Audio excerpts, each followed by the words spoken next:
Hey guys, the Comics Kid 2099 here to talk to you about Bleach, Memories of Nobody. It says on here, Bleach, the movie. I don't know anything about anime, but this was $1, and so I thought this will be a good opportunity to play a little game. Will this thing that is billed as the movie, in theory, possibly a good jumping on point for the Bleach canon, will this be a good jumping on point for a noob like me who doesn't know anything about Bleach? My experience with Bleach, when I was in high school, somebody on the Marvel message board somehow convinced me that I would be a big fan of Bleach, and I was able to watch a few episodes on YouTube, I think, before they really started cracking down on removing stuff like that. I think I watched maybe 3 episodes, and then I didn't keep watching, so I guess that can tell you how much I was enjoying it. So I basically went into this movie completely cold. I knew that this was about a guy who hunts ghosts, I think. I'm still, after watching this movie twice, I'm still a little confused on what's going on with this movie. So basically, you have this guy and this girl. They are trying to get ghosts to go on to the afterlife. And there are 2 worlds. There's the real world, and then there's the spirit world. And in this movie, you have a clan that was banished to one particularly scary part of the spirit world like 1,000 years ago, and they have been there this entire time, and now they want to take advantage of this thing that isn't supposed to exist and use that to destroy both the real world and the spirit world. I think that's what's going on. The problem is, I don't know anything about what normally goes on with Bleach, and so watching this, you have to please the people who don't know anything like me, but you also have to please the people who are huge Bleach fans. And this movie kind of does something similar to the first Pokemon movie, I noticed, where you have a TV series where you have a status quo of stuff going on, but then the movie needs to be bigger and the stakes need to be higher than what's going on in the TV series. So this, like the first Pokemon movie, opens with a mission that's very similar to what these characters would do in the series. And then you have to break the status quo and say, okay, now here's something that you wouldn't see in the series. And part of the problem is because I am not in any way familiar with the series, I am having to digest everything that these characters would normally do, and I'm also having to digest the stuff that the fans of Bleach are having to digest. So fans of the series, they already know a lot of these characters, they already know what is going on here, so all they have to swallow and figure out is the new stuff. The stakes have never been higher, that stuff. But me, I'm having to swallow everything. And it doesn't help that there are about 400,000 characters in this movie. There's Bleach, there's his sidekick, or maybe he is her sidekick because she is yelling at him about whenever they have to chase a ghost, they have to leave their physical bodies behind, except sometimes he will just leave his body on the ground and it won't have a pulse. But when she does it, her body is actually walking around, and then her spirit is able to high-five her body. But then he doesn't do that, except sometimes he does. And then there's also their talking teddy bear thing, and I don't know who this is or what it is, but it has something to do with Bleach leaving his body around. And then you've also got these white things that they have these red hats. They kind of have something to do with the threat of the 2 worlds about to collide. And then you've got this girl who she is basically at the center of this whole plot. And she doesn't have any memories except for a couple of memories here and there of her family. And her defining character trait is that she's really, really annoying. She will just constantly run around. She says, I want to climb up on the Ferris wheel, or I want to seal this hair ribbon, or oh, you gave me lunch, okay, I'm going to go over there now, tee-hee-hee.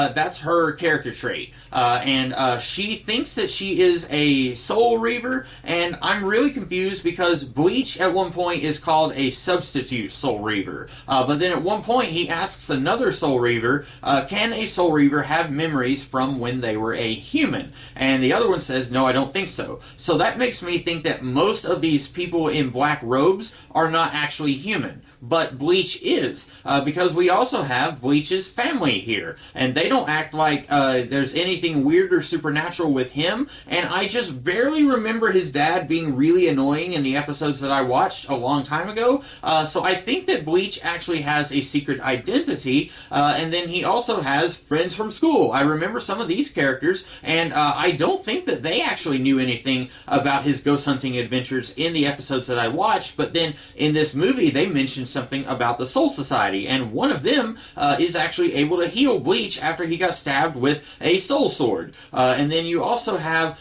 this other guy who actually should be called Bleach because of his hair, and this woman, she has these two ribbons draped around her shoulders. And then you've got these other people, they are able to flick a marble out of the teddy bear's head, and that apparently is a memory. And in this scene, we have a whole lot of exposition for people like me who don't know anything about what's going on. The problem is, this character talks really fast, and they're holding up these cue cards for the audience to look at while this character is going through like 3 minutes of exposition. But the problem is, these cue cards are in Japanese, because anime is originally Japanese, and then later they dub over it with English-speaking voices. And so the people who speak and read Japanese probably are going to understand this scene a little bit more, because while they're hearing this exposition, they also get to see some of the stuff on the cue cards that explains it further. But since I don't read Japanese, I'm only having to listen to this guy who talks really fast going through the exposition. And at one point, one of these cue cards has what appears to be Pikachu on it. I don't know what that's supposed to be, but it references stuff from the TV show, and this is a situation where I'm thinking maybe this would have been a good thing, like on this disc you could also include a couple of key episodes from the series. I'm thinking of some animated superhero shows, superhero movies that I have, where like it might be an animated Batman movie that has nothing to do with Batman Brave and the Bold, but then it might also include a couple of episodes of Brave and the Bold on the disc, and then you can watch those, and they might sort of have something to do with the movie. You could have done something like that here. You could give us the movie, and then people who are hardcore fans are going to watch this no matter what, and then someone like me who sees on the cover where it says Bleach the movie and thinks, okay, that might be a good place to jump into it, and then they're just completely confused. At least you could have a couple of episodes, and then I could watch those episodes and I could say, oh, okay, that makes a little bit more sense. But Bleach is hanging out with the annoying girl, and then his sidekick, she says she's going back to the Soul Society to try and figure out what's going on, and then these people in green robes show up. They are the bad guys. They are the ones who want to destroy both worlds. And we find out about 2/3 of the way into the movie that they were banished to this secret valley a long time ago, and that this one guy with the white hair, he is actually the ruler, or he is supposed to be the ruler of the Soul Society. And I have so many questions. Why were they banished? We are never told that. These guys are clearly bad guys since they want to destroy two worlds, but I don't know why they were banished, because that happened a long time before they wanted to destroy these two worlds. And I don't understand how they're able to survive here for 1,000 years. Are these guys ghosts? Are they humans? I don't know, because the movie isn't bothering answering those questions. We will get these 5-minute exposition scenes that are telling us what's going on, but for somebody who hasn't watched 2,000 episodes of Bleach, there's a whole lot more that isn't bothered to be explained at all. But then these guys were banished. Okay, fine, I get that, I guess. Maybe this is kind of like the Star Wars prequels where the Sith want revenge for something that the Jedi did, and maybe the Jedi aren't as good as we think, so maybe the Soul Society, they're not as good as we are led to believe. I don't know, the movie doesn't really explore that option. But then, why do these people want to destroy the spirit world and the real world? Wouldn't they stop living if they did that? Are there other worlds that they can live on if they destroy the spirit world and Earth? why do you want to destroy these worlds? If you were banished 1,000 years ago, whoever banished you is probably dead, maybe. I don't know. But I don't understand why they want to destroy these two worlds other than, wahaha, I'm evil, and evil people want to destroy the world, I guess. Except that motivation never makes sense because you are on the world. But anyway, you've got all these people with green robes. They are bad guys, except for the guy with the bleached hair, whose name is not Bleach. He also sometimes wears green. He's not a bad guy. But then Sidekick Chick, she comes back with some other members of the Soul Society, and they say, okay, we need to take her into custody because she's not who she says she is. And this went way over my head. I still don't really understand what's going on. Basically, she thinks that she is a Soul Reaver, but actually she's not. She has some memories from other ghosts. Somehow she absorbed them, but she is what is called a blank. That is one of those woolly white things with the red cap. And so she is one of those, but she somehow has transformed into a human shape and then is able to banish the blanks to some other place. But anyway, she at one point she comes back with these, reinforcements, and they want to take her into custody. Before that, Bleach takes her to his house, where we get to meet his family. They are only in one scene. I don't really know why they're here, other than, I guess, people who are fans of the show expect all the 2,000 characters who are in the show to show up in this 2-hour movie. Not even 2 hours, an hour and a half long movie. So even characters like Bleach's dad and his sisters, they're here, and then they get like 2 minutes of screen time. But then the reinforcements, they come, they try to take her into custody. Bleach says, no, I'm not going to let you do that. So then, before we can actually explore the consequences of Bleach disobeying direct orders and going on the run, that could have been interesting.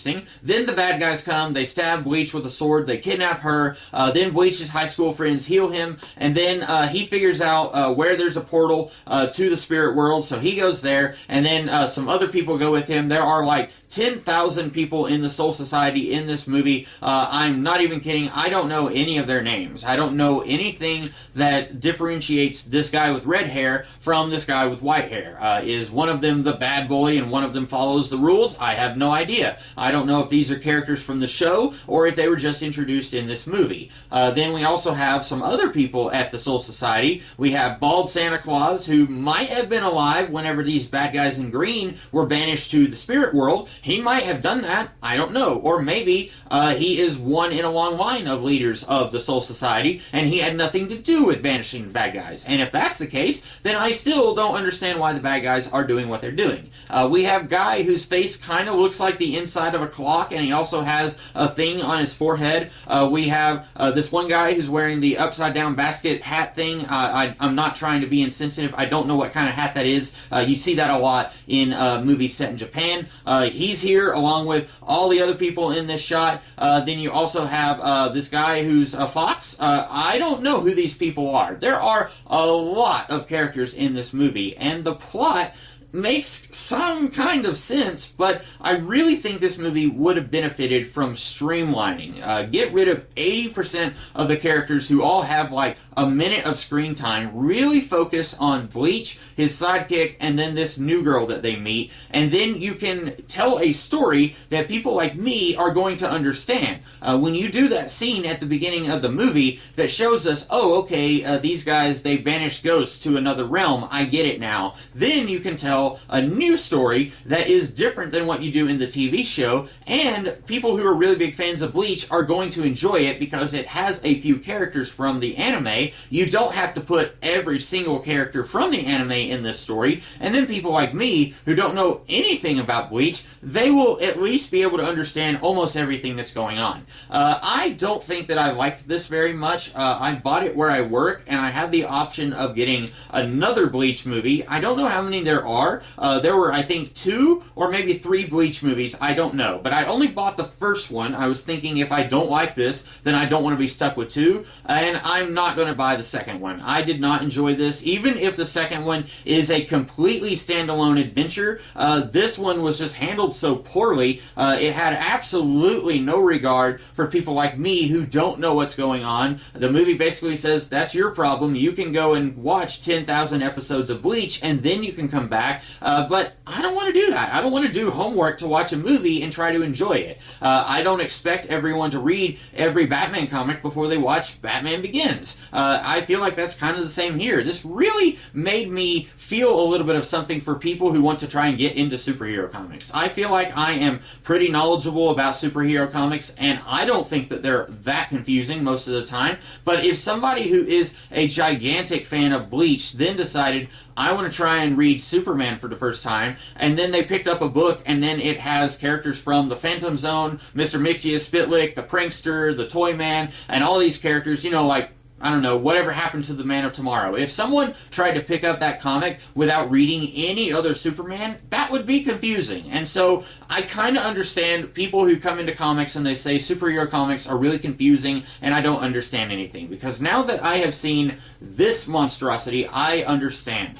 So I don't know anything about anime. This is part one in at least a 3-part series of videos where I'm going to be watching some anime stuff that I know even less about than Bleach. With Bleach, I at least watched 3 episodes back in like 2007. The next 2 videos that I will be doing in this little mini-series, I know even less about those things. So join me as I continue this journey. Wish me luck, and I will see you guys in the future. Have a great rest of the day. Catch you later.